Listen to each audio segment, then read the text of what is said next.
Bom, pessoal, então vamos dar sequência às atividades. E então eu vou convidar, primeiro o Raoul Peck. Raoul Peck, please join us.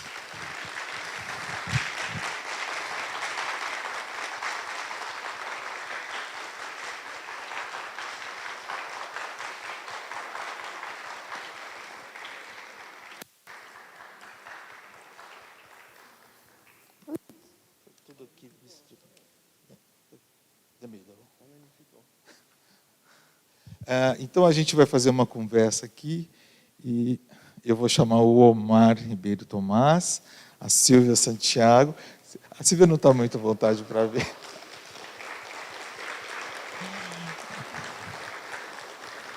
E eu vou chamar também Herbert Peck, produtor.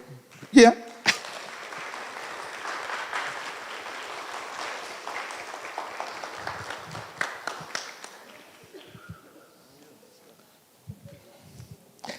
Vou pegar o fone para você.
Boa. Obrigado.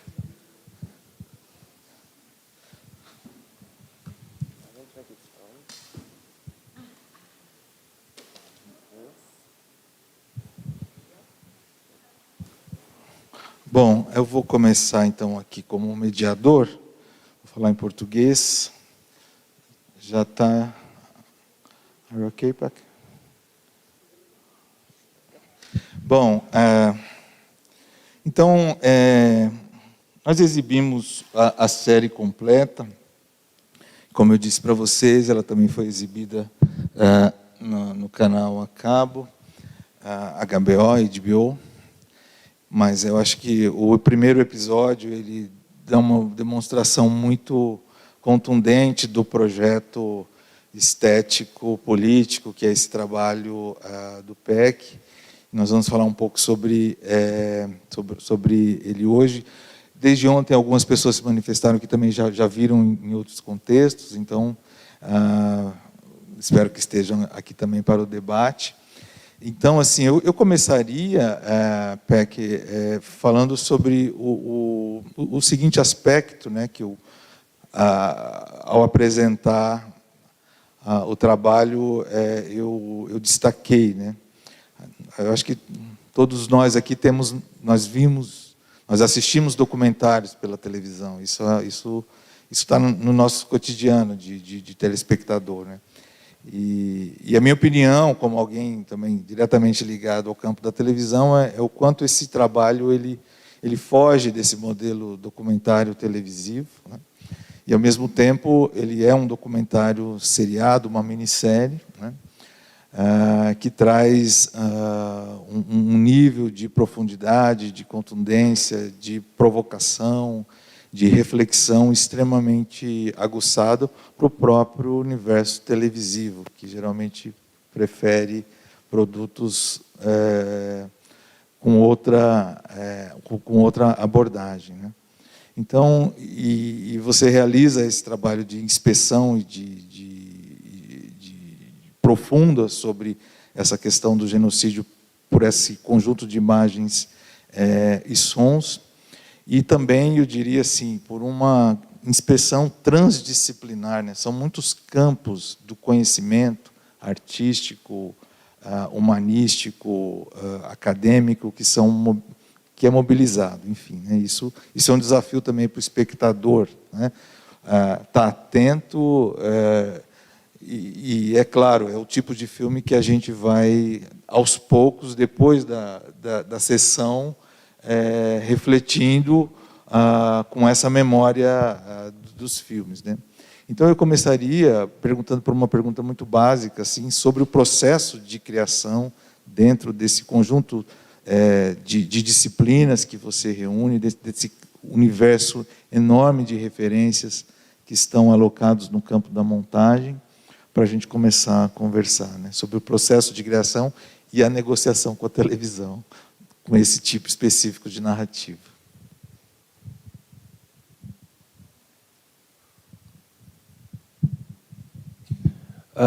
Good afternoon, everybody.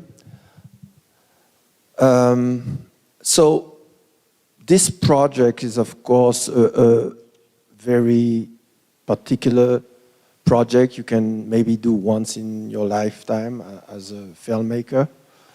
And it came right after I Am Not Your Negro, which is a film that went all over the world, and that's as sometime a campaign and went there for discussions, and the result of all those discussions, whether it's in Europe, in America, in Asia, was that I feel that something needs to be done, and in a way to go deeper in the thematic, to go to prevent anybody to still be in denial about white supremacy, about racism, about genocide. So it was, how can you once for all put it on the table so that nobody can say they are innocent anymore? So that was my state of mind. And when I'm trying to respond to many questions in your presentation, it's a rare project, not only for the freedom that I had to make it, both artistically and financially. It's probably with Lumumba, Death of a Prophet, the two projects I really did without any necessity of negotiation with the people who were financing it, where nobody had to interfere, where the form was ultimately totally open. And I had decided from the get-go that I would use everything, documentary, archive, news, photos, and fiction. So that was the plan, and I had all the time to do it. Now, again, it's an exception. I don't think it can happen again, even. It's a succession of many personal development. This person at HBO, who happened to be the president of HBO, is somebody I met 25 years ago when he was the director of communication for HBO. And when I did my film with Idris Elba, sometimes in April. So he was somebody that was very political. And we worked well together in that time. And we stayed in contact over the years, but without any, I never went to him to ask for a project. I never, needed anything. So over the years, it was a friendship, and over the year, he became the president of HBO.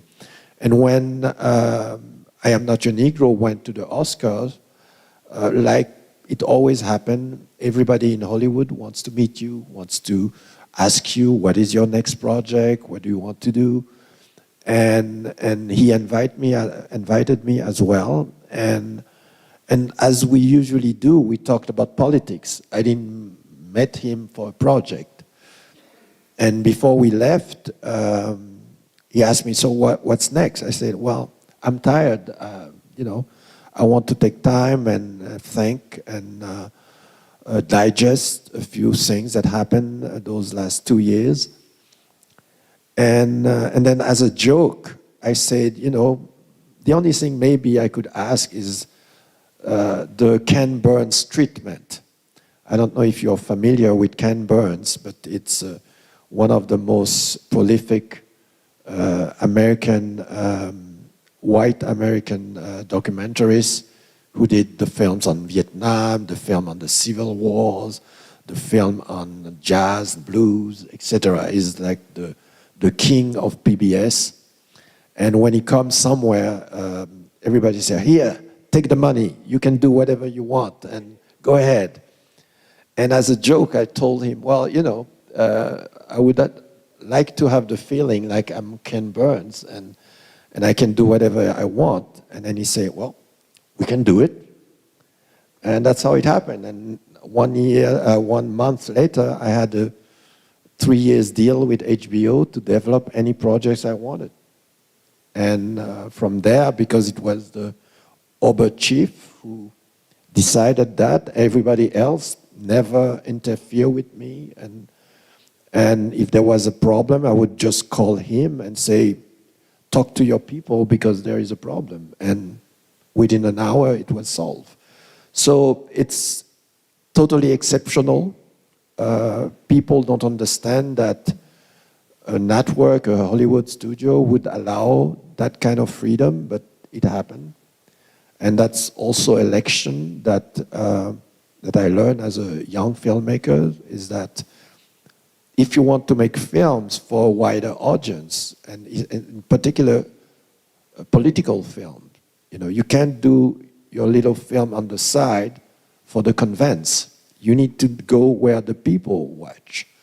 And you can find allies in those citadels. It takes time sometimes. It's a lot of, things need to happen. And not everybody in those companies are ready to risk anything. But my career, I felt like I did a lot of guerrilla working throughout the system, and I did find allies, and I did find people who supported my work. And in that case, I made a film that is basically explode the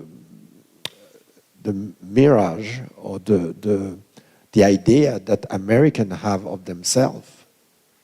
You basically, you heard Obama even saying that we were never colonized, and the whole country was a colony. And there is a name for it. It's settler colonialism. And so you can imagine those words in the ear of an American is totally taboo. It's a sacrilege. But, I did it. And I really, frankly, expected that they would take my green card back. But that was fine, And yes, and the film is colleges, schools, history teachers are using the film on a daily basis, and that was the goal, to make something that they could not just erase, and that people would take into their hand and use it.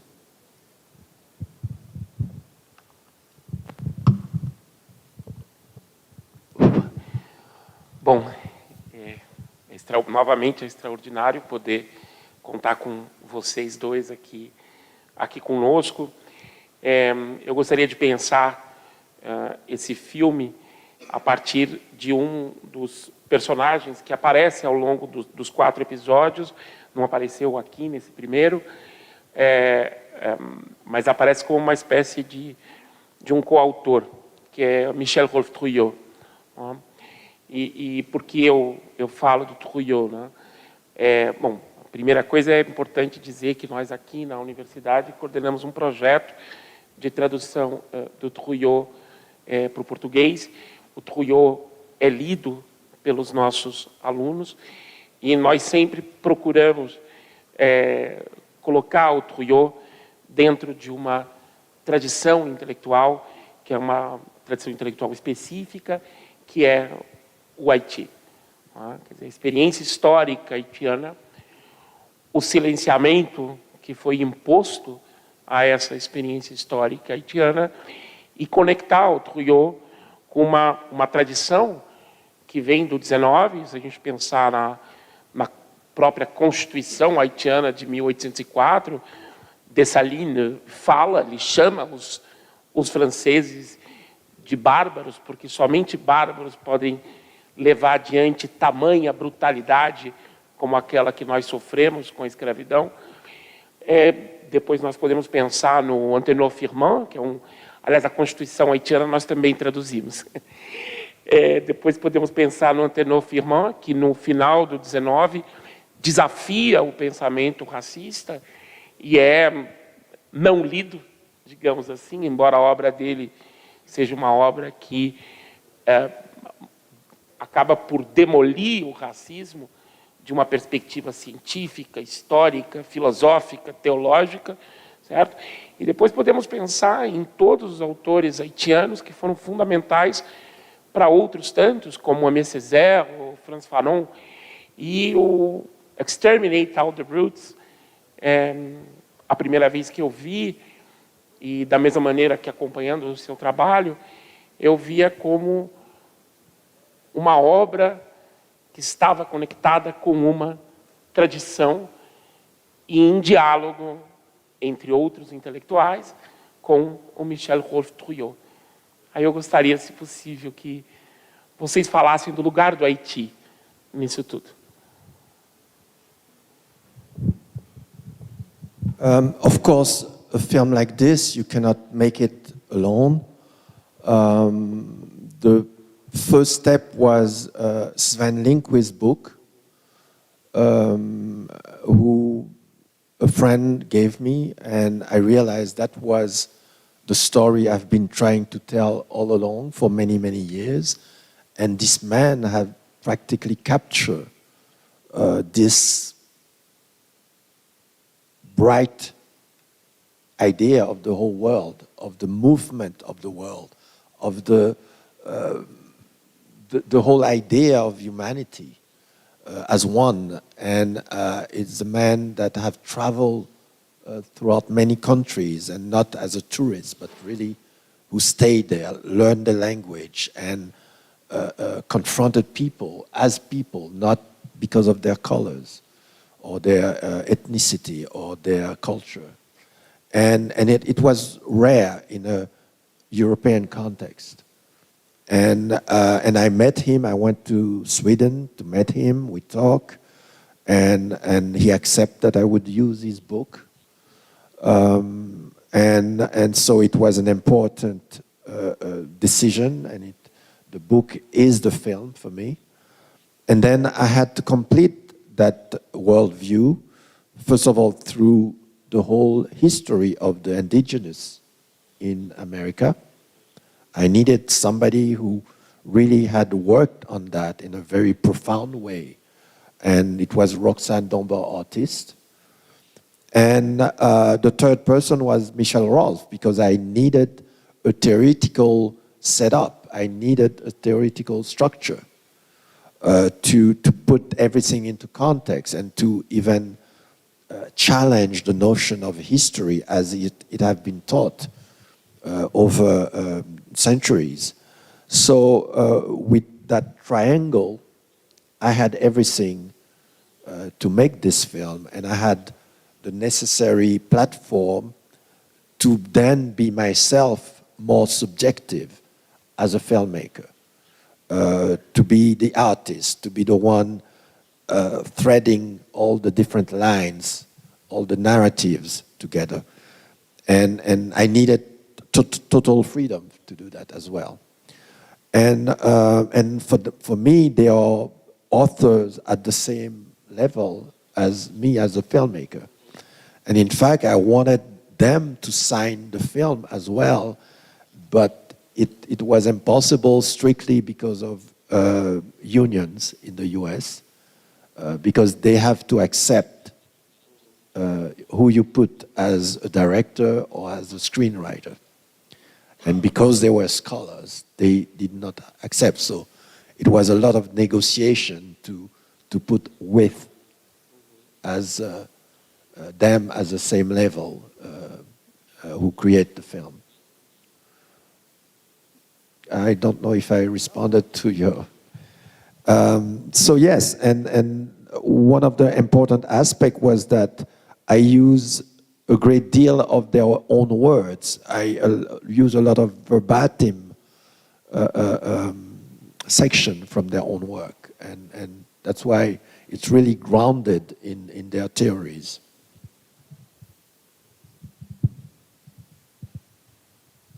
Boa tarde, todos, todas, aos colegas aqui, Raul, Herbert. E eu gostaria de me dirigir tanto ao Raul quanto ao Herbert. Primeiro ao Raul,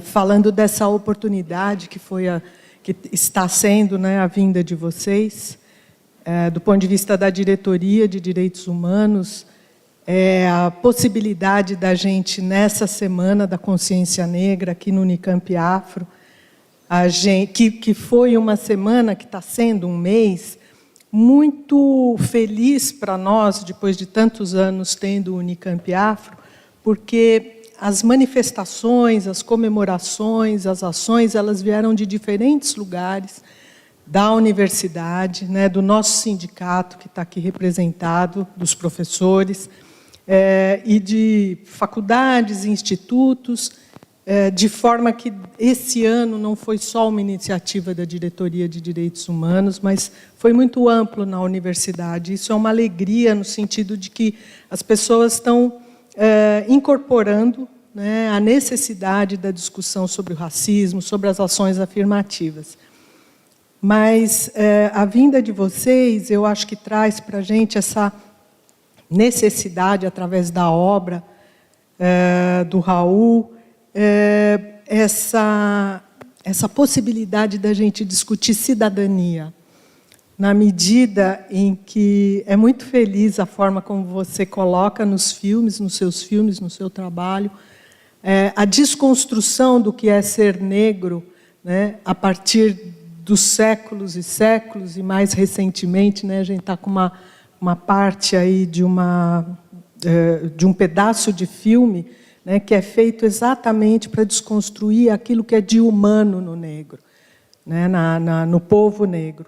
E principalmente no diaspórico, em quem está longe, né, da África, essa questão é uma questão que pega muito fortemente, né, essa situação de você ser um cidadão de segunda classe. Mas quando a história é colocada, né, e ela é ressignificada por uma obra de arte como a que você produz,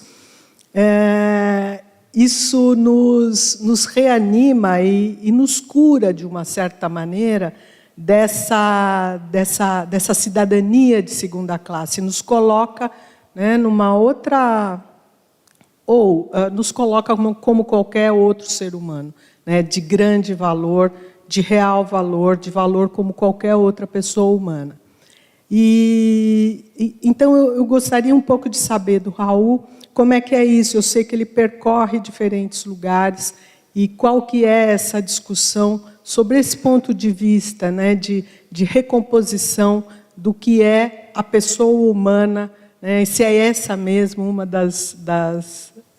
dos propósitos da sua obra, né, de recolocar, não só para o negro, mas recolocar para o branco também, o que é essa humanidade, né, que tem sido desconstruída ao longo da história da humanidade, na verdade, né? Então, como que é esse diálogo e o que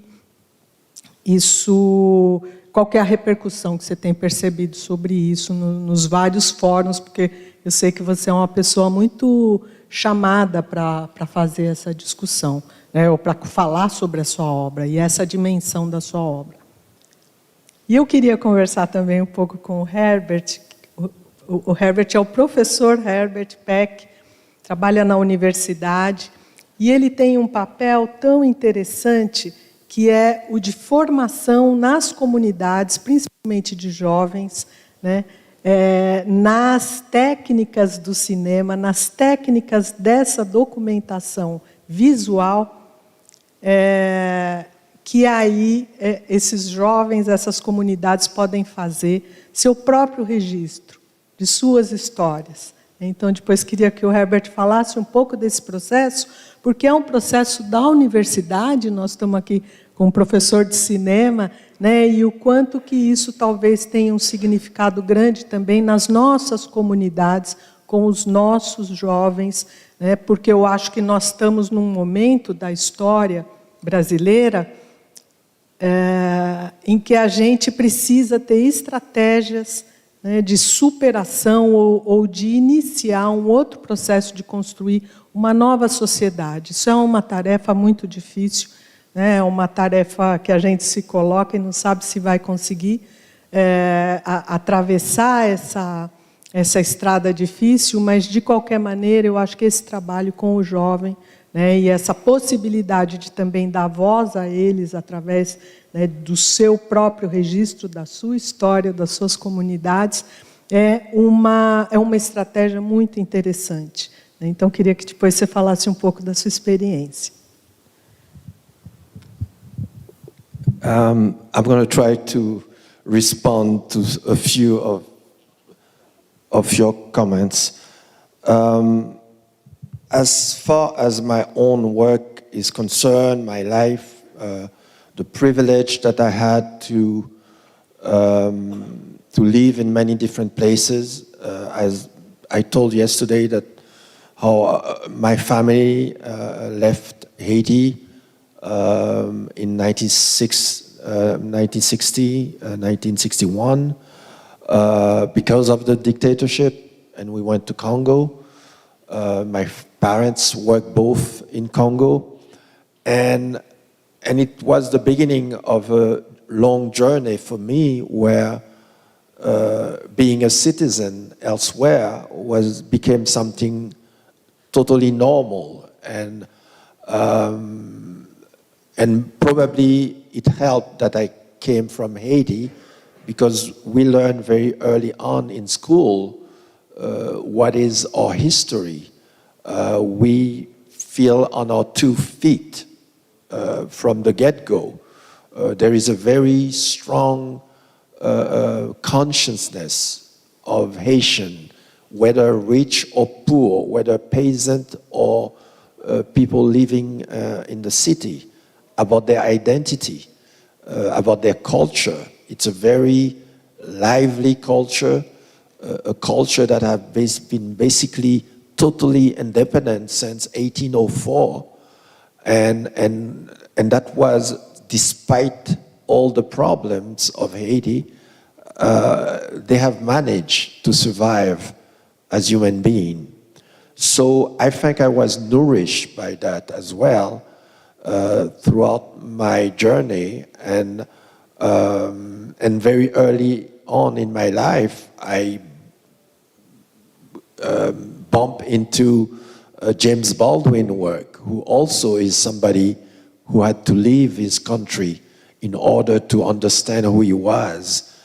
He has to leave America as a very young man in his 20s to finally understand what America was what his story was.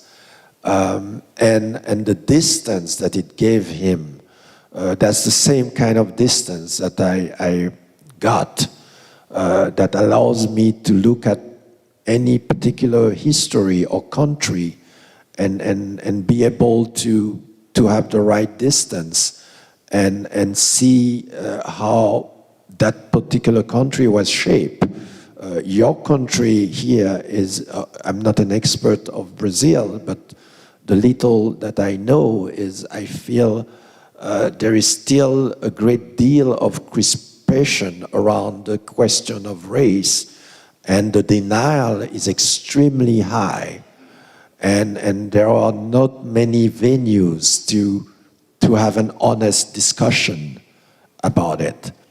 Although the reputation of the country elsewhere is one of a paradise of race and multicity. And I know from many friends that it's not the case. And there is no way that a country can keep that frustration that deep and not confront it. And like Baldwin says, you know, the one extraordinary experience of Baldwin is to say that, you know, I am black, but I am not the problem. I have zero problem with my color. The problem is whatever you have in your head, whatever projection you have on me. But I am not the one who is the problem. And the same thing, sometimes when I travel, I see in a room like this that if there is several black person, they are the one people expect to stand up and speak about racism, as if we are expert in racism. No, that's not my problem. You know, it's really the problem of whoever think that they are dominant. You know, and it's, you know, the first chapter of the film is called "The Disturbing Effect of Ignorance," and that's for me the summary of what I see around the world. You know, and that dominance is threatened, and part of the population, whether it's in the US, by example, is panicking. It's a panic because suddenly you are aware that something is wrong, that your world is not as perfect as you were told it was. And you're feeling the world is changing, and you don't know where you are going because that skin protection that you thought you have is not doing the job anymore. And so it's scary. But I think for a society, there is no other way except for massacres, you know, to deal with it. You have to deal with it as adult, as human being, and find a way. And it's difficult. It's hard. It's painful. But think of the other side who have been in that pain for 400 years or more, you know. That's why sometimes in the US, it's sometimes laughable when workers or poor white people or even middle class, suddenly because they are in economic danger to go lower, because they are, you know, they are in a process to lose their jobs, to lose their health, etc. And that panic, when the black population have been surviving under much more heavy condition and still manage to be humans. And so you see the discrepancy between those realities. So yes, it's difficult, but I don't think we have a choice. And we live in societies that are massively confrontational right now, everywhere. In Brazil, in France, in Germany, in the US. And democracy at itself is not anymore able to solve those problems. We have to find new ways to deal with it. And the time is very short, because there was a scholar in the US, a specialist of media, and And he was saying that's the first time for centuries that the amount of lies, of ignorance, of fake news is so massive that he doesn't think that we can bring it back. You know, in any society, there have always been minorities, you know, that would defend certain causes, or religious extremists, or political extremists. But society always find a way to deal with it, you know, because there was always a majority that was able to respond to that. There were gatekeepers that were able to decide, okay, what you're saying doesn't make sense, so I'm not going to give you a big stage to start, you know, telling to the world. But now everybody is on the big stage. Whether you are a scholar who have worked 40 years of your life on a thematic, or some person who probably didn't finish school but can get a microphone and say whatever he wants, and your two opinions are the same, you know. And when a society is at that stage, it's very difficult to turn it over. And that's where we are, especially with the technology we have today. It's accelerating. So and I think being a citizen somewhere is to really be conscious of that. And being a citizen is active. It's not passive. You cannot be just a consumer. If you're a consumer, you lost already. And that's what's going on. And the young generation as well should really realize it's not about theoretically being involved. It's not about Twitter or Facebook. It's really about talking to the other, about find allies, about create movements, organized. And that's the only way that maybe you can change whatever is coming to us.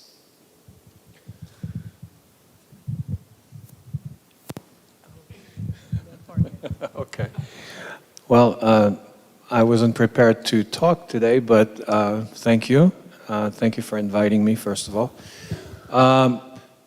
Just to follow up on one of the things Raoul said about how this overwhelming complaint of people who used to be in a position of comfort and now are not.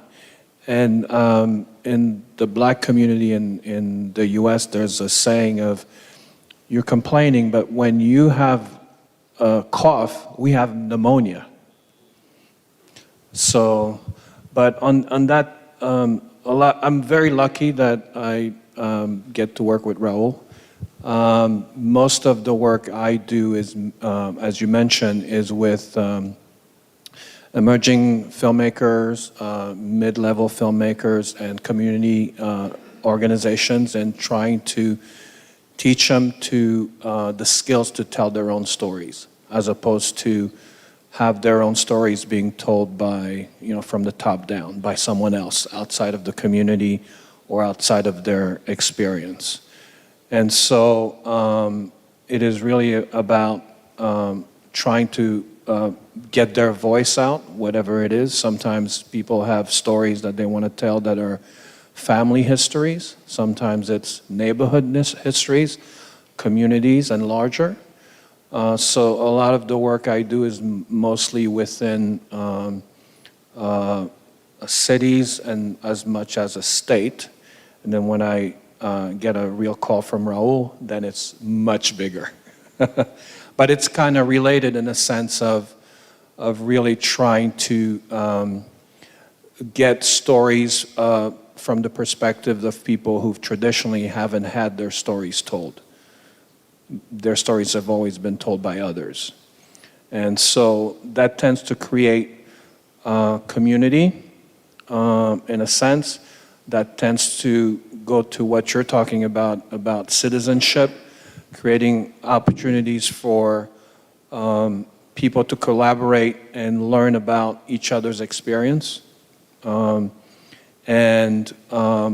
So I like that kind of work, and so that's where my concentration has been, but it's an extension, it's a different extension of what Raoul does, so it's very satisfying to then work on a larger stage to get those same messages out.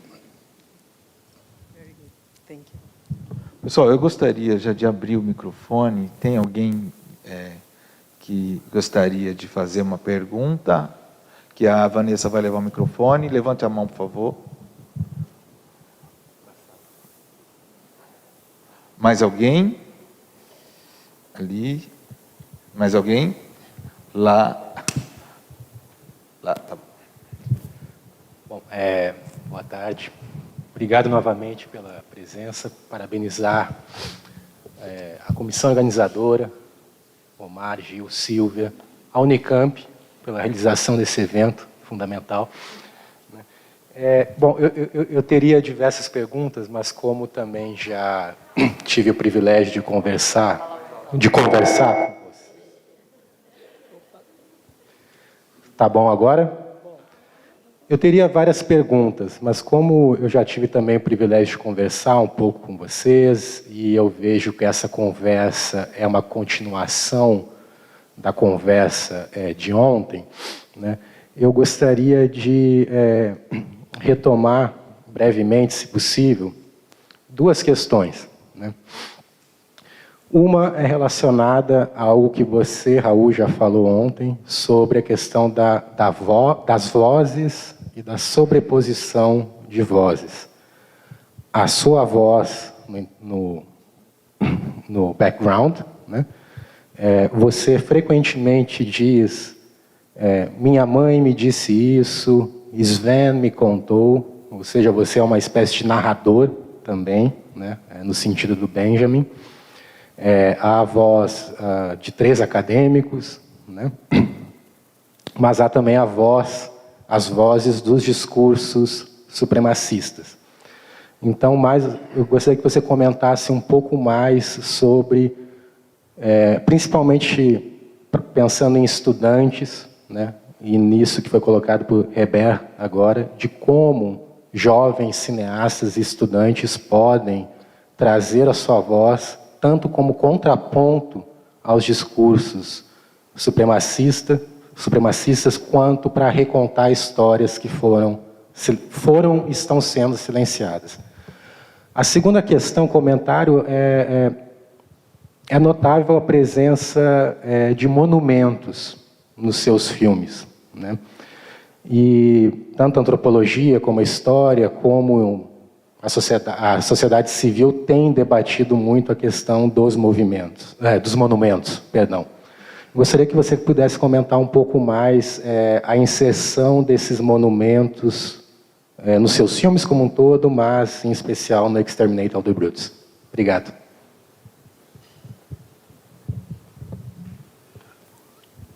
Okay, I'm going to try to answer to that, although it's more a discussion than a question.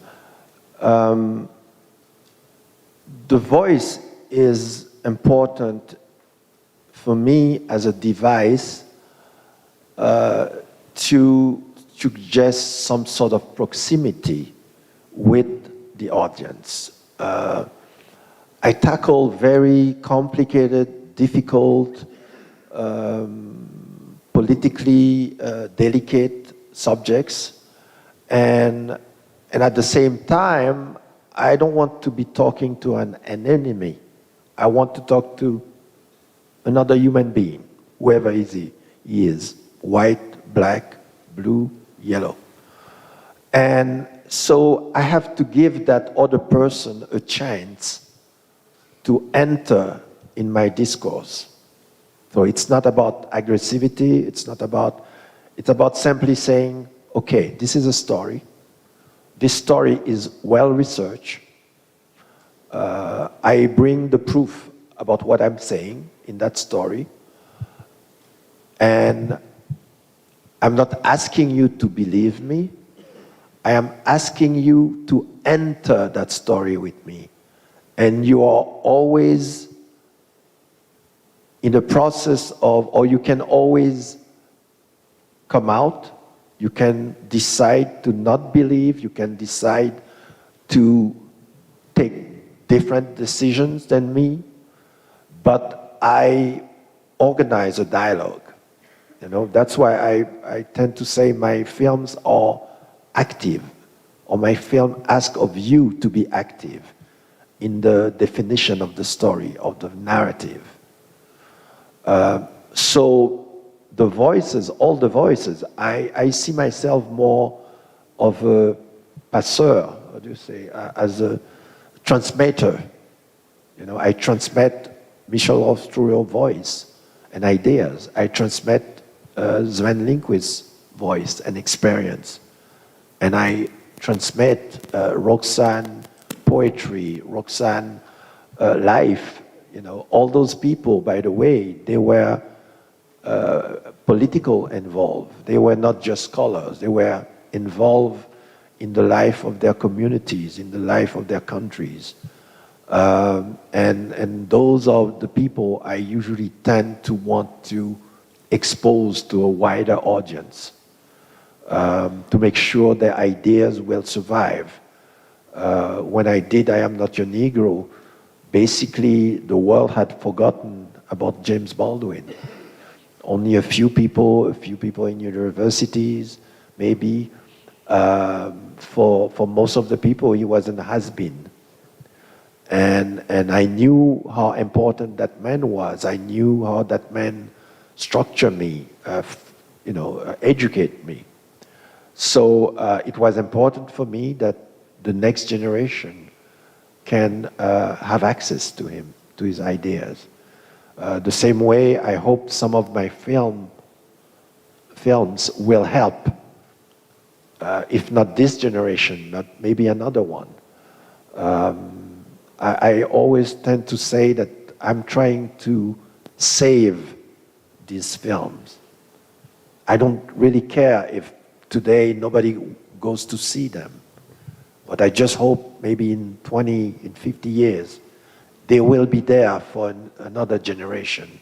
The same way I got the transmission from generations before me. And I think I was lucky because I had elders. You know, in Exterminate, I talk about those elders who taught me, who helped me find my way without trying to dictate me, but they show me all the alternatives and the consequences to those alternatives. And I do hope that's what I'm doing with my films. I didn't go into cinema because I wanted to make films. I went as a political statement because I thought cinemas was an incredible tool in a civilization where images are so highly important, and stories, and my stories, or the stories of my people, the story of the other part of the world, the majority of the world, needed to be there on the big screen as well. I always wanted to make story that I did not have when I was 12 years old. I didn't have those films that would make me dream, that would make me understand that I am a human being. And so my going into cinema was always a political decision. There was another, the monuments, Well, I don't see particular monuments. I see everything, objects, words, poem, images, photos. I use that as a material that I shape into stories. And reality is an important marker for me. To give you an example, when I decided to make Sometimes in April about the genocide in Rwanda, it was 10 years after the genocide, which is very, very early. But it was important for me to shoot in the real spaces, to have, with my set designer, we found objects, meaningful objects that were there at the time, so that you could watch those films, and that's something that people sometimes don't know about my films, but you can study them in the sense that the images are precise and exact. The assassination of Lumumba, we researched the uniforms, how many people were there, the type of cars, how was Chombe, what was his suit, you know, where were they coming from? They came from a party.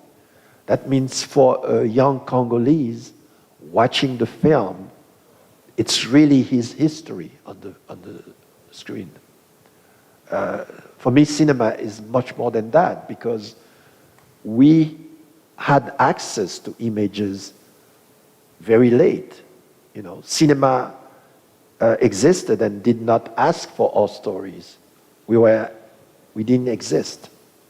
So, as a black filmmaker, and by the way, for women it's the same thing. You basically have to rethink more than a century of images, of narrative, of Hollywood. You know, you could, you know, sometimes I joke, I said you could remake all the Westerns from the point of view of the indigenous. You know, that's how much we need to catch up, you know.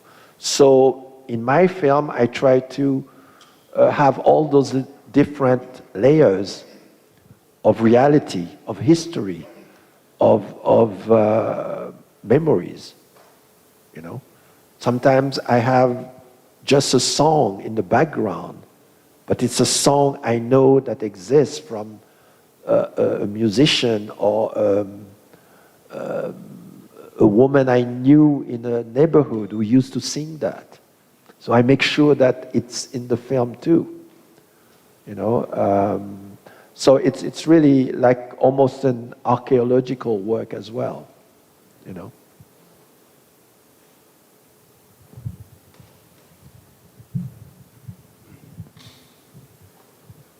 Certo. Boa tarde. Obrigado pelo evento, a organização e a presença dos convidados. E é uma questão sobre que me deixou curioso no meio do filme. Você falou que você acha que o filme não é uma contribuição histórica, mas sim uma história. Daí eu queria que você falasse um pouco sobre essa relação, essa tensão entre história com H, né, e história, e na própria forma do documentário, né, essa tensão entre essa relação. E também para o Heber, se você pudesse falar um pouco mais sobre o seu trabalho enquanto produtor. Eu achei que você tinha trabalhado nessa série, mas eu vi que não, mas eu vi que você foi produtor do I'm Not Your Negro, então queria que você falasse um pouco sobre o seu trabalho de produção, que eu tenho curiosidade de como que é isso mais na prática, assim. É isso. Obrigado. Excuse me. The question about, that's, how do you say, it's not a provocation, but it's an answer, it's a prophylactic answer to the gatekeepers, to certain historians, sectors, that a work like this, it's almost a sacrilege for them. And especially because in academia, you don't mix genres. You know, everybody is online and they defend their lines very violently sometimes. It's a way for me to assert my freedom. It's a way to say, listen, I did my homework. Look at those three great scholars, their work, their life work. This is on what I build my film. but I'm an artist, I'm a filmmaker, so let me have my freedom. You know, that's what I always try to do. I have the response in the film itself. And in I Am Not Your Negro, I knew from the beginning I was not going to make any interviews. I wanted to have Baldwin tell his story himself. Because otherwise you get into something else, a battle of experts. You know, each person being an expert of Baldwin, you know, trying to convince that his view of Baldwin is closer to what Baldwin wanted or wrote about. So it's really a way to say, I don't need the same scientific accuracy that you as an historian need. Because I'm not an historian, but what I'm saying is as solid as your work as an historian.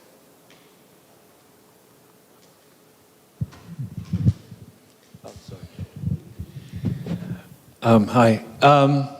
I think, yeah, on this last project, I didn't work as much as I worked on this other project, except for some preliminary during the pre-production when Raoul was looking for some archival material.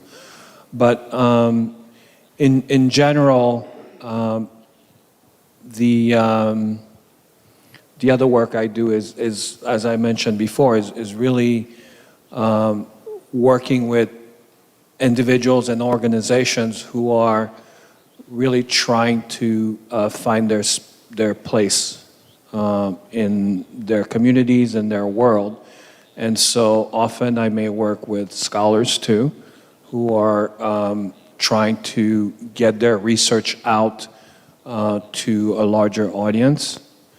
Sometimes I work with, even in the mental health field, with physicians who are trying to help develop their physicians to have better bedside manners in terms of, because the industry, the medical industry itself is, people are becoming experts in parts of the body and not thinking of an entire human being. And so doing those things also, I tend to get access to people that are really serious about changing the way, changing the status quo in whatever the field they're in. And with the younger folks, it's trying to not only teach them how to be young media makers, but also to learn what their responsibilities are in the process. Because often many of them want to go and do entertainment, which is fine, but at the same time is to try to, as they're passing through me, to understand what their responsibilities are with this really powerful tool.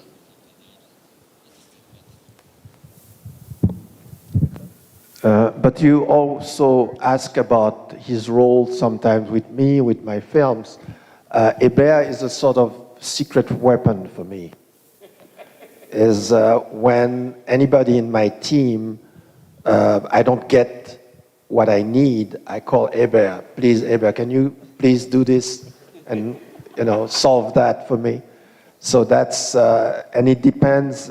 He is aware of every one of my films. Sometimes he's more into it, sometimes less. For I Am Not Your Negro, he was basically the person in the US dealing with the film, with the funding of the film, finding the money, while we were already editing in France. So it depends of the project, because every one of my projects are different, and different in everything. In the money, in where, in how. I never have a specific format. The format imposes itself. throughout the development and the production. So having somebody like Hébert with me when I need him is quite important. Yeah. Boa tarde, licença. Aqui no fundo, tudo bem? Primeiro, eu queria agradecer a toda a organização do evento do Unicamp Afro e especialmente agradecer ao professor Omar. A minha pergunta é direcionada para vocês dois. Eu queria saber, primeiro, lembrando um pouco do ápice, digamos assim, do movimento Black Lives Matter, depois da morte do George Floyd, diversos movimentos organizados ao redor do mundo começaram a questionar os monumentos que faziam referência a pessoas que contribuíram direta ou indiretamente para o genocídio, para o colonialismo, para essa necropolítica implementada contra grupos racializados. No próprio Exterminate All the Brutes aparece a estátua do rei Leopoldo II, que foi depois pintada com tinta. Aqui no Brasil a gente teve a queima da estátua do Borba Gato pelo grupo Revolução Periférica, que inclusive rendeu prisão de um dos meus aliados aí de luta, o Paulo Galo. E esses movimentos foram taxados de violentos por parte da sociedade e até pelo meio acadêmico. E eu queria saber como o senhor enxerga o papel da violência na luta anticolonial e na luta antirracista, e em que medida, na verdade, qual o principal desafio de se produzir um filme falando sobre genocídio, racismo, extermínio, trazendo imagens fortes, sem fazer com que o público naturalize essas imagens e tenha uma manutenção de pessoas negras em posição de violência, de serem violentadas. E eu queria saber um pouco a resposta, o que vocês pensam sobre isso. E mais uma vez agradecer pelo evento. Obrigado. Yes, thank you. It's in fact two totally different questions. But the first one about the different movements that exist and everywhere, whether I'm sure in Brazil or in France or in the US, there are many things with which it's not that I don't agree with all those initiatives, but there seems to be an, how to say, underestimation of the type of work that is needed to topple the world as it is now, or to fight against that system that is pushing us down. The whole energy against statue, as a symbol, yes, but you cannot make the topple of statue your unique goal, because once you topple the statue, what next?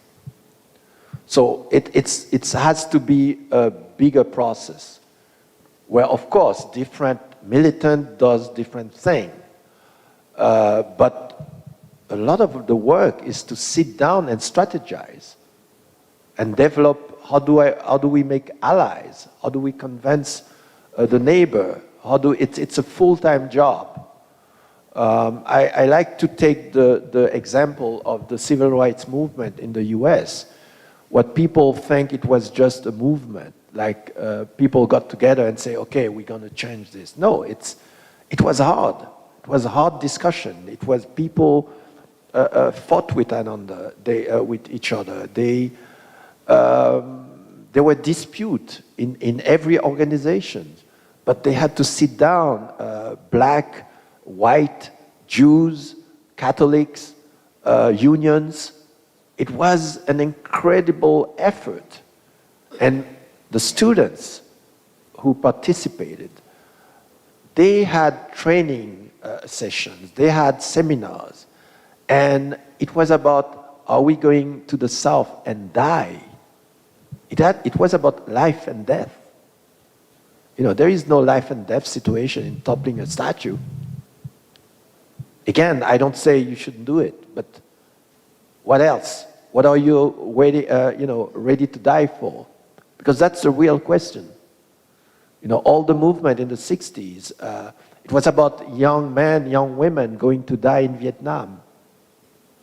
So today, and again, it's not a critic of present generation, it's what I see around me. I give you another example. I was in Paris for a screening for I Am Not Your Negro. In the room, there were, I would say, 30% black, young people,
and cable.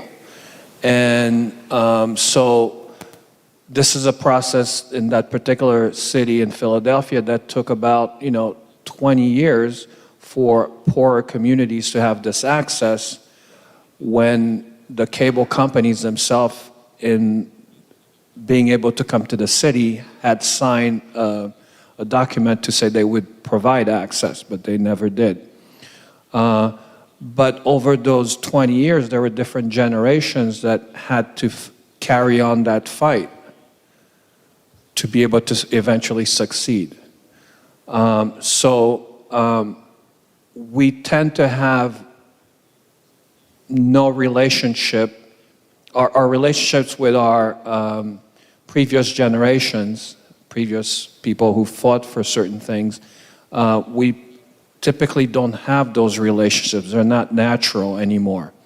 And so some of the work I tend to do is sometimes to try to create those through media. And because if you don't have that, you end up making the same mistakes. You never learn strategy that work, and you don't understand how to work with your neighbors, your community, and you end up relying on social media as a way of finding solution, which is not always the best way of finding solutions. So I go on, but I hope that makes sense.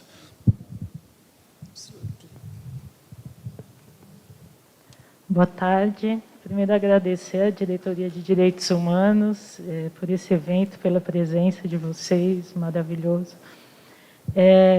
Vendo o episódio, eu me lembrei de um episódio de uma série de documentários que foram feitos no Brasil, que chama Guerras no Brasil.doc. E o primeiro episódio é com o Ailton Krenak, que é um filósofo indígena, e o episódio é sobre o extermínio dos indígenas no Brasil, os milhões de indígenas exterminados e todo o processo tanto de apagamento como de incorporação do conhecimento de diversos povos, né, mas como isso é apagado. E o Krenak está sendo entrevistado e ele fala para a entrevistadora: nós estamos aqui nessa biblioteca pública, conversando, mas nós estamos em guerra. Né? E eu acho que esses episódios, eles estão falando disso também. Nós não estamos não se trata de uma guerra originária do extermínio e da desumanização que vai fundar o capitalismo. Não, é uma guerra permanente. E ela se perpetua, e ela se atualiza. E o senhor falou do Brasil, né, como o paraíso, e o Brasil, a guerra é evidente, ela é permanente. Ela está na favela, ela está no extermínio dos negros, ela está na morte, ela está em todo tempo, em todo canto. Mas, ao denunciar essa guerra, há um horizonte. Eu queria dialogar com a sua última resposta sobre a sua juventude, as suas perspectivas, o que era reconhecer a guerra, e os seus filmes estão fazendo isso também, né? Ao denunciar a guerra, eles têm um horizonte. Mas, aí falando da minha perspectiva, esse horizonte está cada vez mais nebuloso. Né? E nós estamos vivendo um momento extremamente desafiador, porque tanto nos Estados Unidos quanto no Brasil, nós tivemos a eleição de presidentes que declaravam a guerra, eles não escondiam a guerra, né? Eles declaram a guerra e a desumanização e o extermínio. E, novamente, nessa eleição, finalmente, né, conseguimos derrotá-lo, mas quase metade da população votou nesse presidente novamente. E eu fico pensando, quais são hoje os nossos horizontes? Como o senhor, ao fazer esses filmes, ao rodar o mundo, ao conversar com as pessoas, ao ver os jovens no Twitter, né, está visualizando os horizontes políticos de transformação, que é isso que nos move o tempo todo. Né? Como é que nós vamos conseguir não é vencer a guerra, né? É acabar com a guerra. Então, como o senhor visualiza hoje faíscas? Eu sei que não há respostas prontas, né? Mas eu sei que toda a sua filmografia é política o tempo todo e está pensando nisso, né? Que faíscas o senhor visualiza, se é possível falar nisso? Obrigada.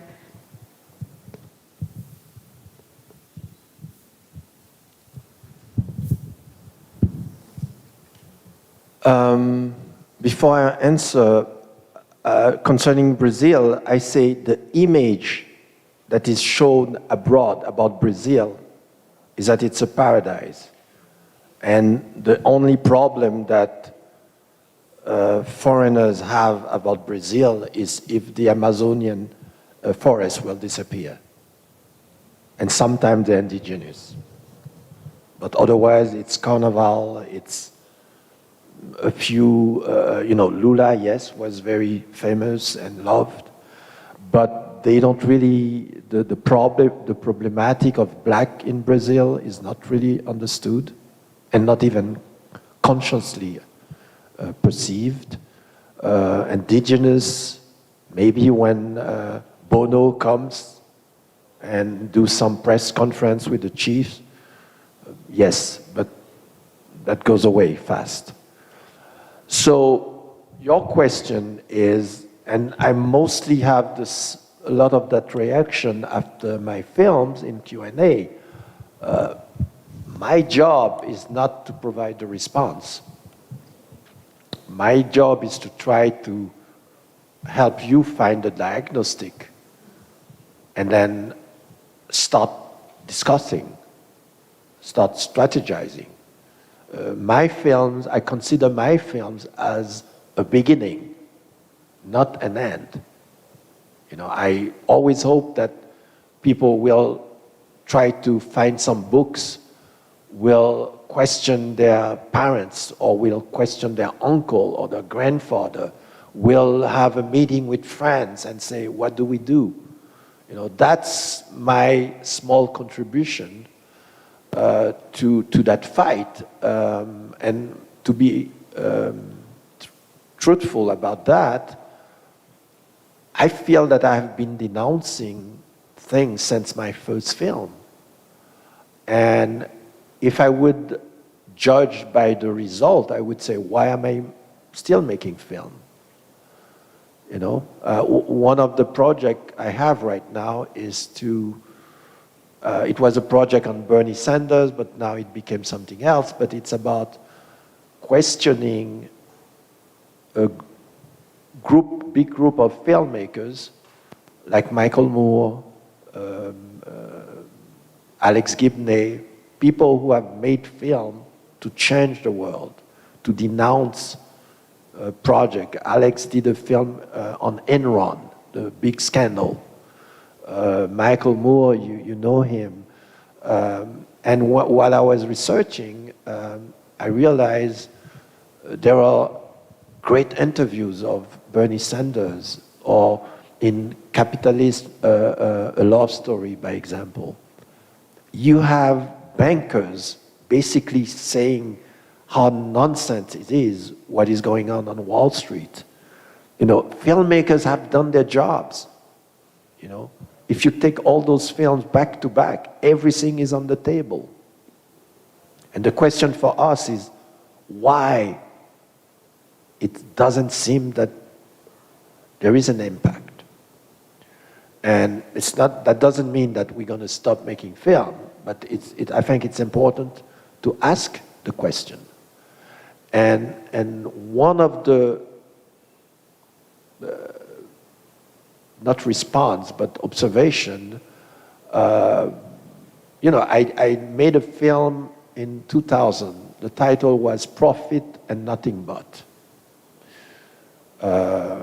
And that was really an analysis of what was going on at the world at that moment. And one of the phrases was that capitalism has won, because there was nothing coming back. They were able to do whatever they want. And that was at the time where again, all the press, all the newspapers were being bought by big companies. And everybody was watching as if nothing is happening. And I saw friends who were journalists leaving their paper because they had no freedom anymore, trying to create something on the internet, etc. I basically saw the degradation of discourse, of words, of rhetoric. And people, some of you might remember, I remember exactly the day CNN started a show. The name was, somebody from the left, somebody from the right. It was, I forgot, Crossfire.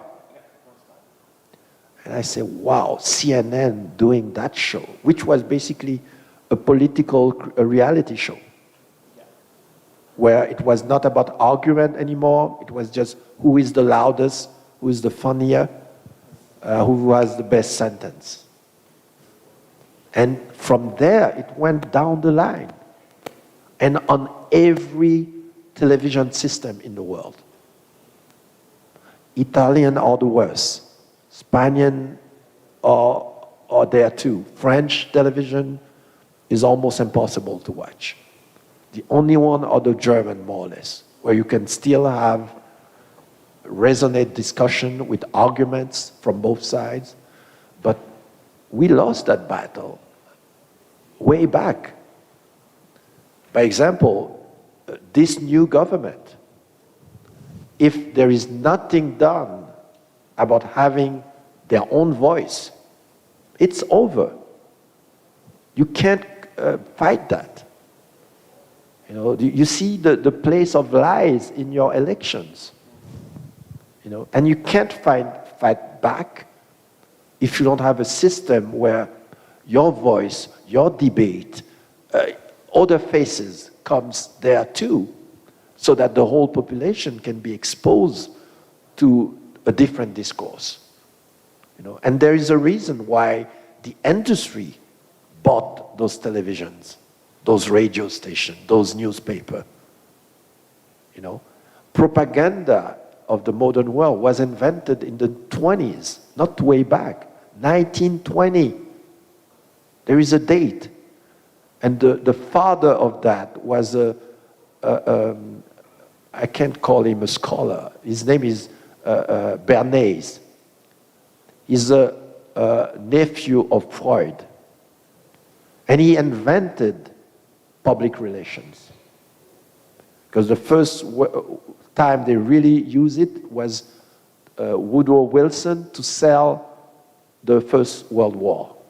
Because he was re-elected, saying he will not go to war, and when he became president, he wanted to go to war. So they have to find a way to sell it to the American audience. That's when they started to develop strategies. And they base it on the work of a scholar named Gustave Le Bon. His main work was about crowd psychology. The summary is more or less to say a crowd has no conscience and a crowd needs a leader. The Nazis used those theories. That's where it comes from. Bernays used the word propaganda as a positive word. Only later, when the Nazi and the Russian Revolution start to use it, so they switch. So it's a system that was organized, and when all the big companies discovered that it works for politics, so it will work to sell products as well. So basically, the whole, what we call American way of life was developed. It's not something that some scholar coined one day. No, it was all the big companies decide we're going to sell the word middle class. And then to sell our products. We need to sell our cars, we need to sell our agrarian products. You know, all the campaign for milk, for bacon. People think that Americans always love bacon. No, it was a campaign. Cigarettes, women smoking. It was when the cigarette industry realized that we are losing half of our clientele. How do we make women smoke? And with Bernays, they developed a campaign to make women smoke. What they did, there were a lot of demonstrations of suffragettes. They choose 40, 50 women, mostly well-known from the higher class. They hired photographers to join those demonstrations, and then you would see women smoking, beautiful, well-dressed. And all the magazines, within a week, had all those pictures. And within a month, cinemas who used to have a room for men to smoke, they had to open a room for women to smoke. And within a few months, sales have doubled. So all those behavior, all those perfect consumers that we have become, it's not like we let it happen. It was a construction from the start. And it just continued until today. And we just swallow it as if it is something normal. So the same thing with the lies. You know, we lost the control over that. But it's not that it's just happened. There is a system behind it. And the left, and in particular, and the Democrats, they like innocent people, like we can't do anything, you know. But you are in a dirty fight. I don't say you have to play dirty, but you need not to underestimate who the enemy is. You know?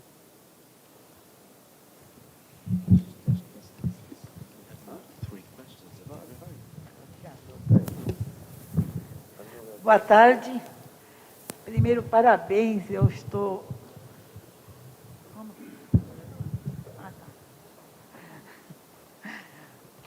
Boa tarde.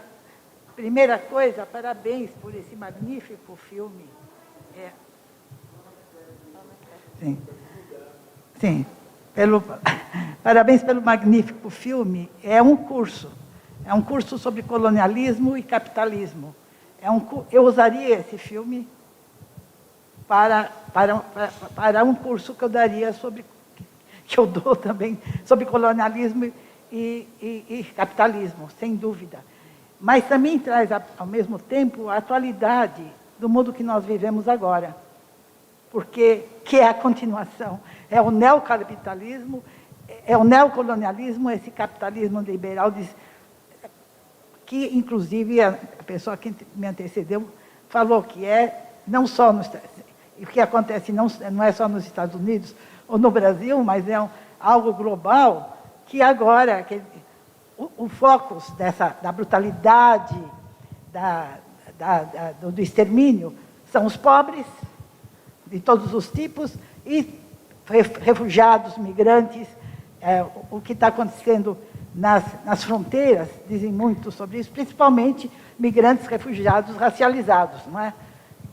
E então, essa crueldade que chama muito a atenção e que nós vivemos no cotidiano. Nós vivemos no cotidiano no Brasil, vivemos, não sei quantos de vocês caminharam pela cidade, ou Campinas, ou São Paulo, que é um acampamento de homeless, de pessoas vivendo nas ruas, que é pessoas passando fome, e essa é uma história de agora.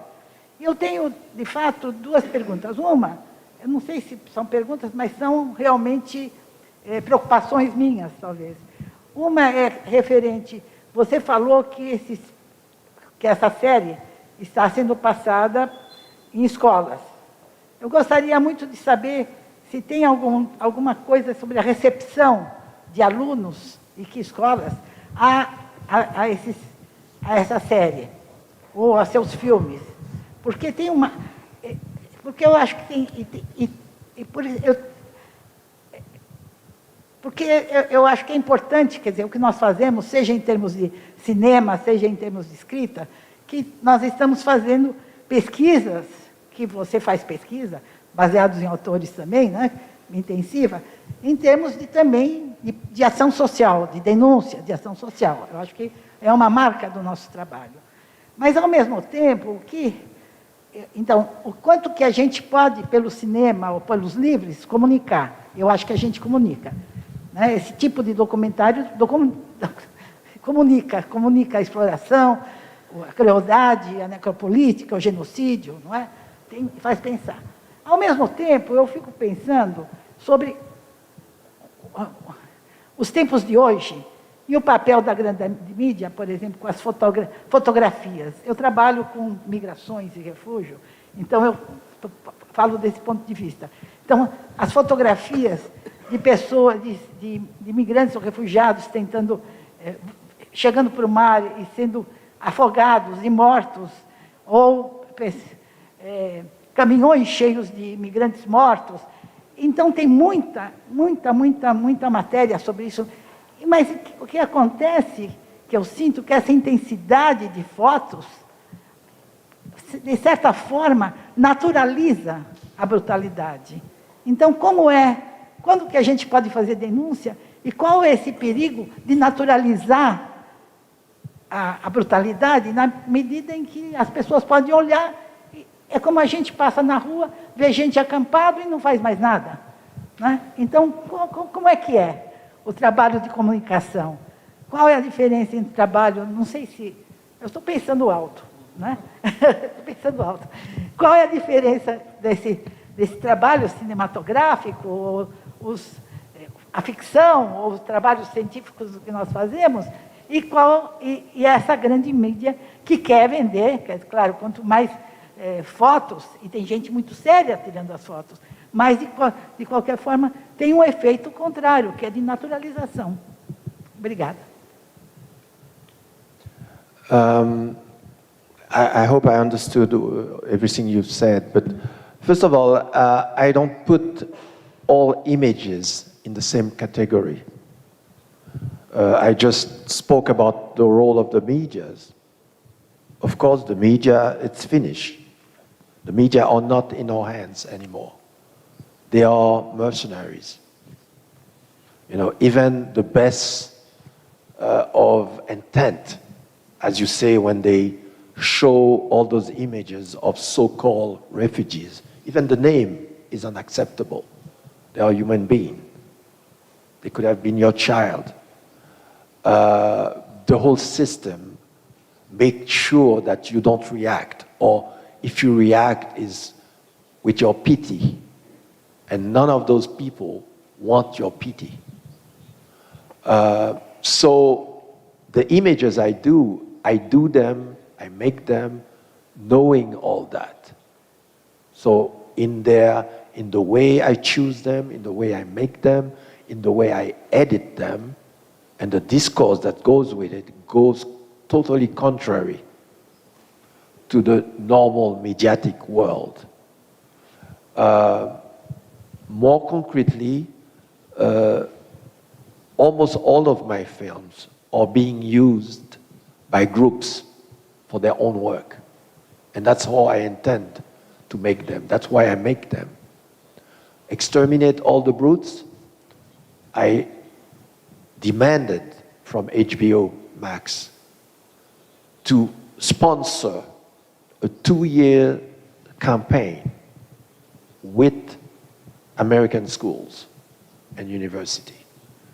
And they inaugurated last year on the day of Indigenous Day, and we hired 2 indigenous scholars in the US who work on the curriculum for teachers.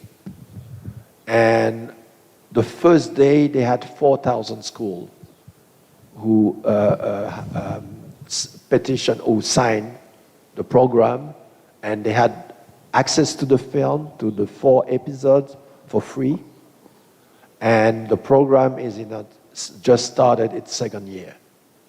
So that's what I do with my films, you know. And I have every week invitation. I can't go, but I tell them, find people in your community who can present and have the discussions. And that's what they do everywhere in the world. I Am Not Your Negro is the same. And concerning the children, I had the personal experience of parents who came to me and say, I show I Am Not Your Negro to my 12-year-old son or daughter, and I saw my child change in front of me. And they were able to understand. And for those children, because children at that age has a sort of innocence about the world. And when they see a black man like Baldwin, because they never show articulate black men on TV, usually. They show victims. They never show intellectuals. They never show professors. They never show doctors, philosophers. And seeing such an articulate man like Baldwin, speaking not as a black man, speaking as a human being, as a philosopher, as a humanist, and telling you, looking you in the eyes and telling you your problem, and not insulting you, but telling you in a way that you cannot take him, you cannot not taking him seriously. And for a young boy, when I was 12, I know that would have shocked me as well, because for the first time in my life, I understand that there is another story that they didn't tell me. There is something else. And I had that experience. I have parents, friends even, who brought their 14-year-old or their 17-year-old boy or girls who didn't want to come to the screening because it's boring. I am with my parents. And after that, they took the film for their class. They made special program around the film. And the film really, many different ages. So I know Baldwin words do change people, So that's a small hope. But the last part of your question about what to do is, we all do 10,000 things. I make film, but I make a lot of other things. I'm involved in a civil society movement in Haiti right now. 30,000 Haitians have been expelled from the Dominican Republic those last weeks. Nobody says anything. There is a prime minister in Haiti who is illegal, but he's being supported by the US, by France, and by many other countries. Because, you know what? Because he accepts the US to return refugees to Haiti. Because the country has to sign up. So, because he does that, they keep him, although he is allegedly implicated in the assassination of the president. That's the absurdity right now. Ukraine, of course, is all over the place. But so many other things going on everywhere. So, and it's hard to believe in that pseudo-democracy. We know what's going on. It's about profit, it's about money. People are ready to accept the most atrocious things as long as they are comfortable. They want the status quo. That's the state of the world. And it's not going to go well, You are talking about the homeless. There are hundreds of homeless in Los Angeles. There are hundreds of homeless in San Francisco, where most billionaires live, in Silicon Valley. That's the reality. In Paris, 10 minutes from where I live, there are hundreds of tents with refugees from Afghanistan, from Iraq, from Senegal, from many other countries, Sudan. And the French think that by building a wall, by doing things, The enemy is already in your home. So somebody who have gone from Ghana, from whoever, who spent 2-3 years in Libya, enslaved, tortured, and went over the Mediterranean, risked a 50-50 chance to die, and go all the way up to France, and you're going to tell that guy, go back home? That's irreal. So European societies, they have so much problem right now, they don't understand half of it. So it's not going to be pretty. You have more than 40% extreme rights votes in France, the home of the human rights. Here, 50%. US, 50%, more or less. That's our world today.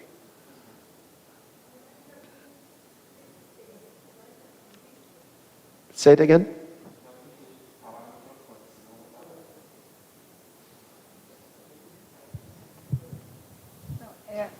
Ok.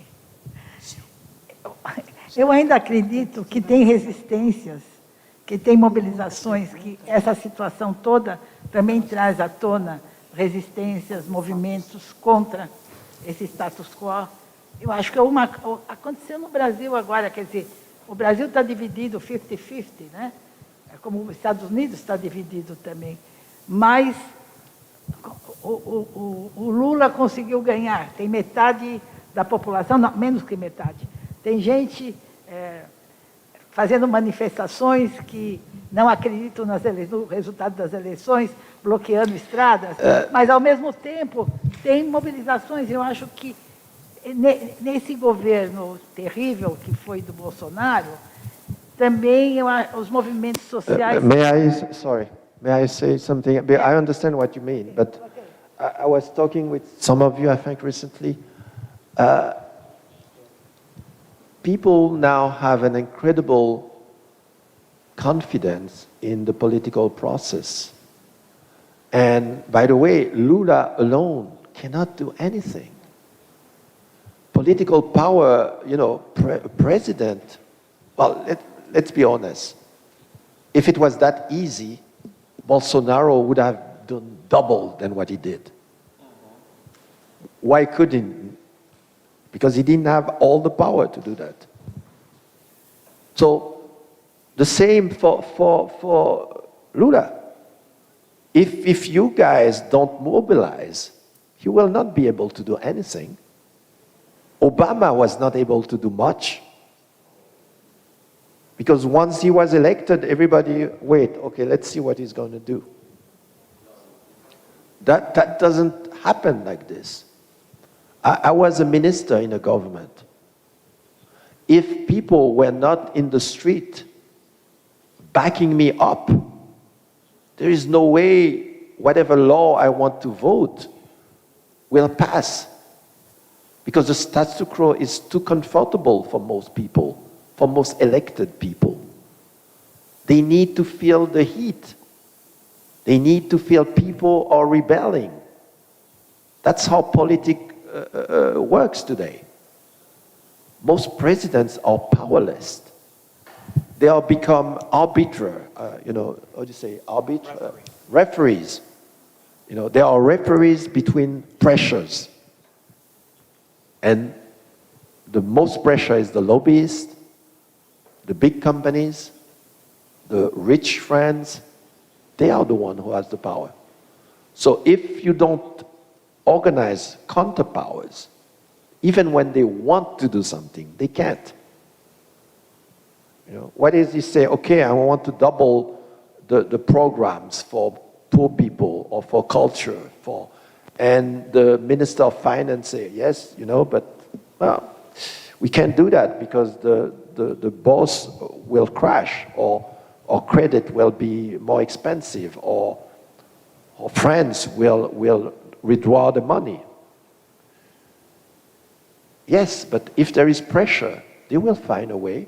The same way, suddenly with the pandemic, there was money everywhere to spend to help the banks, to help the newspapers, to help the industries. Where those billions suddenly come from. So it's always a matter of pressure. You know? And again, indeed, like you say, it's a very important moment in the life of this country. And many other countries are looking at you. You know, because we can't even look at the US anymore. You know, they save Biden, or it could have been worse, but we don't know what's going to happen if there is no mobilization. Because the other side is not stopping. Eu vou propor aqui uma...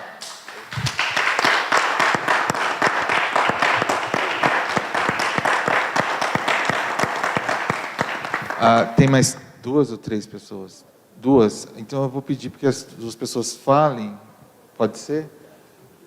A Ellen fala, e aí a gente passa direto para o Batista e para a Mira, vai falar também, os 3, porque a gente está com o tempo já bem estourando, infelizmente.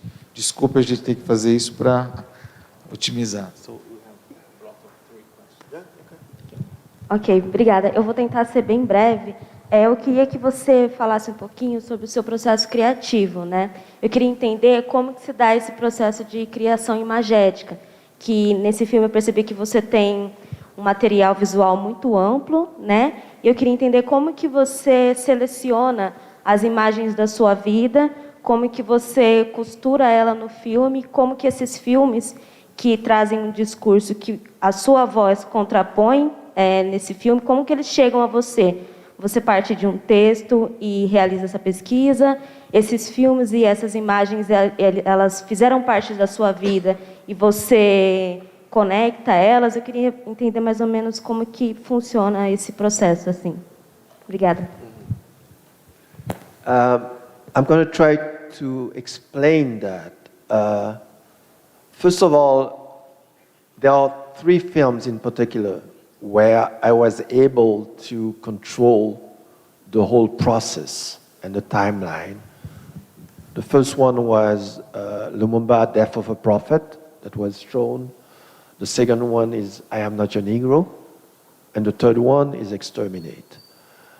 And 3 of those films where I felt that I had the most freedom and the most artistic freedom and the most creativity, and also where I felt it was the most personal, where because I was my own producer. I had nobody giving me orders. I didn't have to negotiate anything with anybody. My contract with HBO was 1 page, the letter of agreement, 1 page. It's a film about colonization, extermination, and genocide, on a studio film. Never had that before. And the budget was open. When I started working to talk about the process, I had those 3 books. I went through them 20 times. I took out everything I felt was strong and that was talking to me. And I had big boards in a big white room and start playing with all those extra, type and print and cut with scissors. And I had more or less 15 episodes. Of course, I knew I would not make such a heavy film of 15 episodes. But then I start playing with it. Okay, this I already say that. That is not that important. And I got from 15 to 10 to 8 to 7 to 5. My contract was maximum 5, and I did 4. So I let the film becoming it. It was an organic process. And something that is also rarely allowed is while you are developing, you are producing. So it's always back and forth between the images you have already, the archive, the montage you are doing, the notes you are writing, the research you are doing, and then you discover something new that will change the whole approach. That kind of freedom is that what allows you to do this. Because the film, as you see it, I didn't imagine it like this, and then the production is just to execute. No, it's a process with a lot of back and forth between research, archive, writing, trying, sequence, etc. And as I was saying yesterday, the writing, the voice, it's like writing a poem. It's not just about the content. It's about the music. It's about the sense. Make sure that somebody hearing it will understand right away. It's not a dissertation. It's not, it's not a PhD so that, you can read the page 10 times. No, it has to be the right words, the right instinct. And at every stage of the production, I play with the text until sound mix, where I can feel, okay, that word with that moment in the music, it doesn't sound right. Let's find another word. And sometimes my team is there too. They say, what about this? What about that? And we try. So it's really a creative process where everybody is in the creative process. The graphic designer was in our office, work with us. All the graphic you see were not things that he present the first time and I say, oh, they are perfect. No, I would say, no, that's not it. What about if you do this? You would go and try again and do some, and you're building up step by step, and you see the film taking shape, and the more you control it, the more you can also react to new material. You can, I remember we had chosen a clip from forgot the title. The white little girl, the black little girl, but who looks white. It's a famous film. I Am Not Your Negro. We found a color version of that film. And then we continued the research. We find there was an older version in black and white of the same film. And it changed totally the meaning. So we changed it as well.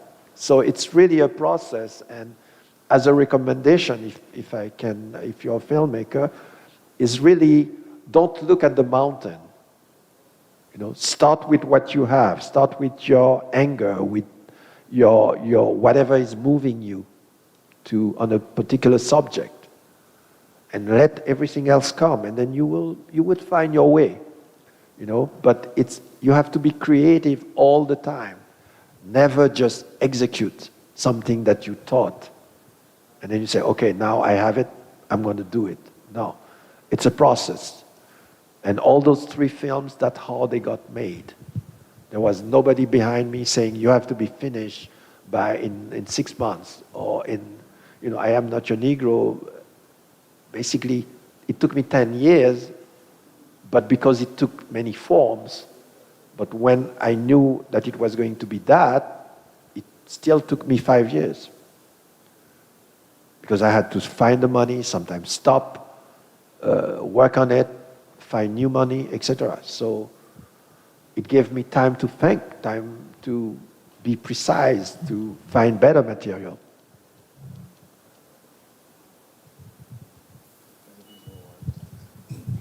Also about your process. Hi. And also I think one of the other thing about Raoul's process is that he is very open to change as long as it moves the project. the original intent. So he will take feedback from people he trusts to make some decisions. And sometimes, especially for documentary filmmakers, it tends to be it can be a lonely process unless you have a team. And being able to be open sometimes helps you move when you're stuck. But one of the things Raoul does really well is being very comfortable to hear other people's opinion. Although he knows what he wants, but he'll hear opinions. Eu só queria fazer uma fala que eu queria lamentar que a HBO, né, tenha tirado esse filme do catálogo do Brasil, né, porque ele é muito importante para que a gente pudesse fazer um trabalho, pelo menos com o nosso público. Eu adoraria também trabalhar isso. Are you sure of that? Aqui no Brasil saiu. nem ele sabia. I'm going to ask. Mas para mim faz muito sentido, né? Esse trabalho, essa obra, ela vai contra toda a ideologia que a gente tem no Brasil, principalmente do governo, né? Então eles obviamente vão tirar, como tiraram, né? Eu vou ver aí com os amigos, tem aí na internet que a gente pode baixar e fazer uns jogos aí e tal. Mas porque tem que fazer, não tem como, né? Porque isso, o que eu acho mais interessante é que a gente assiste isso e a gente fica horrorizado e a gente acha tudo isso um absurdo. Só que tem muita gente que concorda. O que a gente precisa entender é que a gente está com uma briga, que sempre foi assim. Eu sou negro no Brasil. No Brasil não, no mundo, né? E sempre fui. Eu não sou daquele que um dia eu fui pardo, outro dia... Não, eu sempre fui preto, negro preto, cor da noite.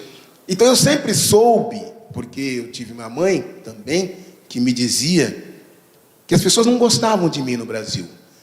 E hoje eu fico até feliz, porque eu sei que 50% estão dizendo explicitamente para mim que não gostam. E quando eu estou trabalhando com uma obra dessa, eu sei que eu estou tentando modificar a cabeça de uma juventude que está vindo, e mais, é fazer uma briga. Para mim encerrar rápido, nós somos hoje no Brasil numa seguinte situação: um grupo é a favor da democracia e o outro é contra. Quem é a favor da democracia vai ter que reprimir quem é contra, porque quem é contra quer reprimir quem é a favor da democracia. Então, e não tem como ficar fazendo esse negócio, né? Você não gosta de mim? Não, mas não vai gostar de mim dentro do seu banheiro. Se você falar para mim que você não gosta de mim na rua, você vai tomar porrada. Ponto. Está entendendo? Ah, eu não gosto de mulher. Você não gosta da mulher? Lá dentro do quarto, sozinho, no meio do mato. Agora, quando você estiver em público, você não vai poder explicitar esse sentimento. A gente precisa parar com isso. Porque nós somos numa sociedade que a gente se acostumou com o horror. Eu estou numa sociedade de 750 mil pessoas morreram de Covid e não teve nada demais no país. Esse país não caiu numa desgraça. 700 mil, não sei nem quanto está agora, eu vou ficar nos 700 mil. Né? Então, é essa realidade que eu vivo. E eu lamento muito ter conhecido somente hoje essa obra. Lamento profundamente. Né? E agora eu vou ter que aprender meu inglês mesmo, vou aprofundar o meu inglês, porque eu vou procurar assisti-la inteira. É isso. But if this information is true, I need to know it, because I will ask and make a scandal, because they can't do that. It's censorship. I don't think HBO Brazil can do that. I think they have special contract, because there was a problem. I saw last year on the internet that Brazilians were complaining, how come the film is not shown And I asked HBO, they told me, no, we go to certain territory, and I know that because all my other films, they go territories by territories. And Latin America was on the last part. So indeed, after that, they opened the film here, but I never know that they took it back. It's all the... Huh?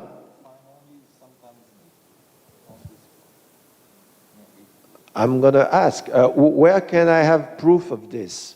Is there, have journalists, no, but have journalists write about this? I don't know. Yeah, but you have to go there and see if you have access or not. Okay, I'm going to ask.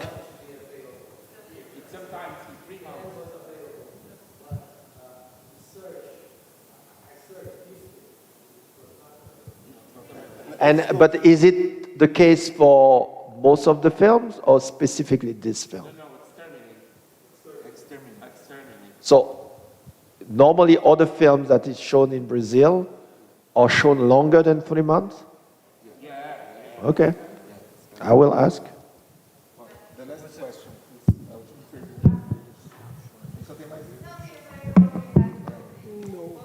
It's after the election.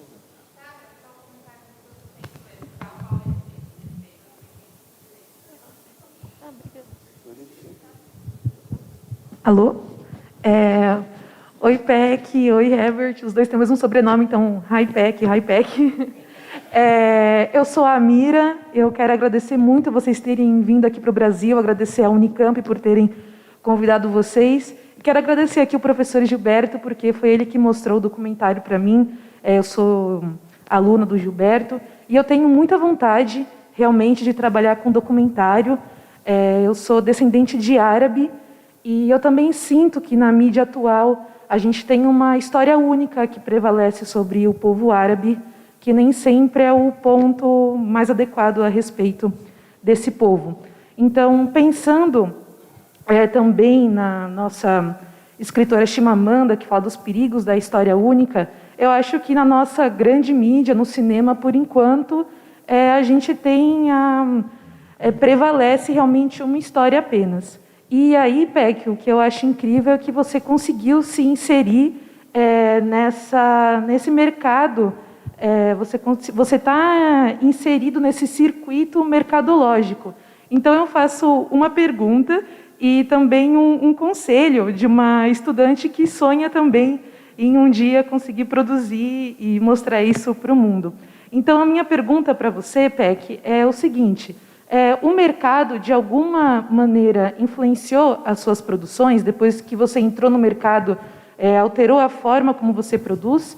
E o conselho que eu quero pedir para você, para o Peck também, nós que somos estudantes, que estamos começando, como que a gente pode tentar se inserir nesse circuito? A gente tem que realmente tentar... É o YouTube, realmente? Ou a gente tem que buscar algum outro tipo? Porque quando eu comecei a buscar patrocínio, quando as pessoas viam que possivelmente o meu documentário pudesse ter algum viés mais de esquerda, negavam. Então, aqui no Brasil, realmente é muito difícil você ter alguma ideia de fazer um documentário político e conseguir se manter nisso. Então, é isso também que eu gostaria que você comentasse, se estar inserido nesse mercado fez com que suas produções fossem alteradas. Então, muito obrigada. If you are going into film, and especially documentary filmmaking, for specific reasons, ambitions, or else, you need to be very clear why you're doing this. Don't expect that people will wait for you, that you will be welcome. When I started, there were not many black filmmakers, whether in France, in Germany, or even in the US. So if your motivation is just to be in the business, you're going to be very, very disappointed. So it's not, people sometimes have the false understanding of what this world of cinema is. And basically, as far as I can judge, 95% of the world of cinema is totally statu quo. It's totally, at best, at the center of the political spectrum. So you need to know where you are entering.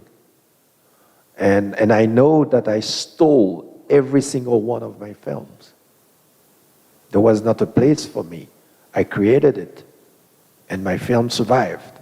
But I have many friends who did not survive. I have many friends who got under the car, who stopped, who were not able to continue. So it's not a game. If for you it's about making change or making politics, I went into there very clear eyes, knowing each film is going to be a battle. If I lose, I don't care, I continue. Money was not my aim. And by the way, I made money, 7 years ago? All my other films they were critically acclaimed, they travel around the world, but I cannot say, I got rich from it. And that was not the intention either. That today I have more means, more possibility to do the film I want. It's because I've been making film for more than 40 years. That's the price I paid. So if you're going especially into documentary, even as a mean of life, I would say don't do that. It's really, or you go into, as Hébert said, in entertainment, which is legitimate, but that's a choice. So you need to be very clear about your choices, because the price can be high, and you will have a lot of disappointment because people do not want to hear the truth. They don't want to hear things that would force them to change who they are, or their thinking, or their actions. Add one thing that Raoul had mentioned yesterday, I think, in the conversation, that especially for documentary filmmakers, in terms of exposition, where your film goes, that how the importance of festivals, and the importance of festivals to develop a network of like-minded filmmakers that can support you throughout your journey, because it is a tough journey. And sometimes it's difficult if you're only distributing through even YouTube or any of those platforms where you never necessarily meet other filmmakers or makers, and sometimes not even your audience. And that is an important way of feeding your soul for this hard work. One last thing, because we were discussing about what's happening in Campinas and Sao Paulo. It's not so much about how can you sell your movie, or how can you bring your movie out.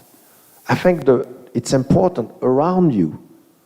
There are so many stuff going on, so many stories. I was telling Joubert,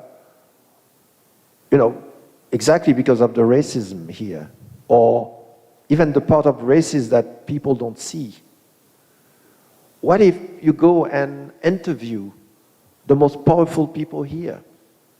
Not to attack them. I want to hear what they say about what's going on.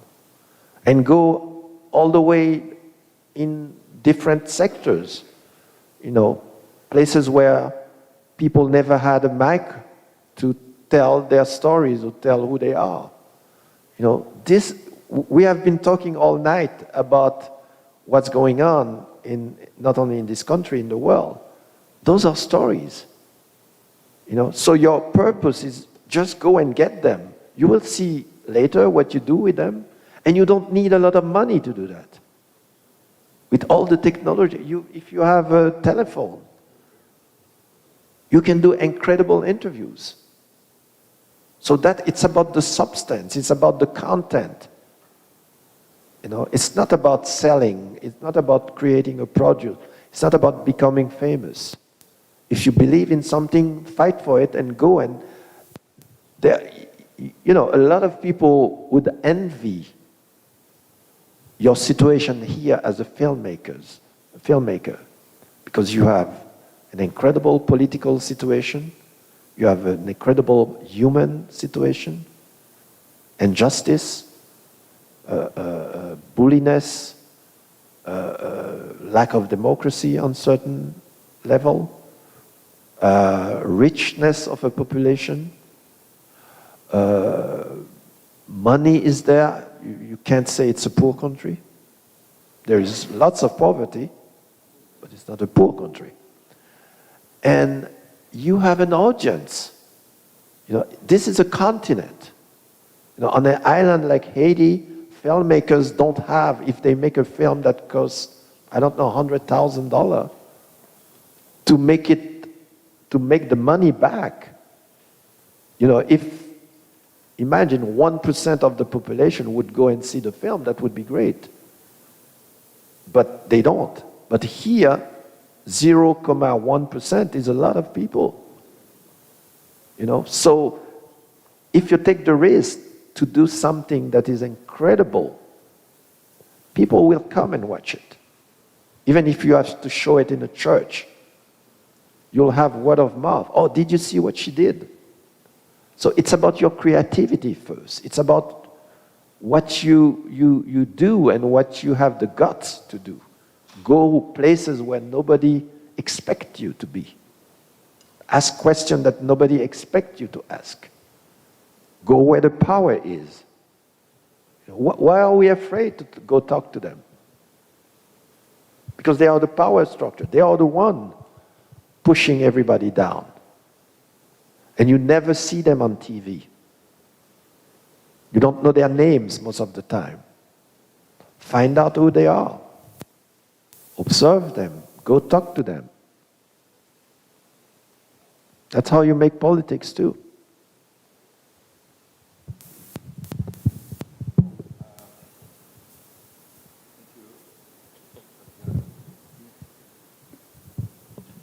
Raul, muito obrigado. Thank you very much. Obrigado, Herbert.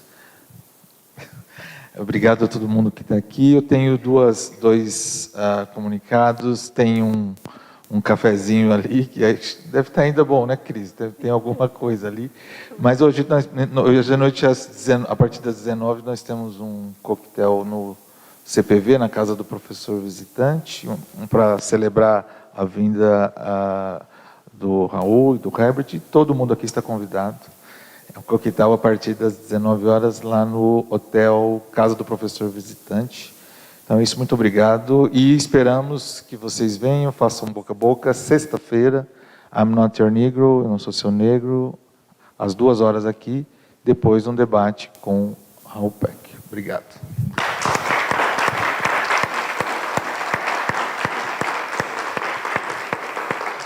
Very good. Yeah? Very good. Oh my God. Yeah, very good. Next time I'll bring my bag.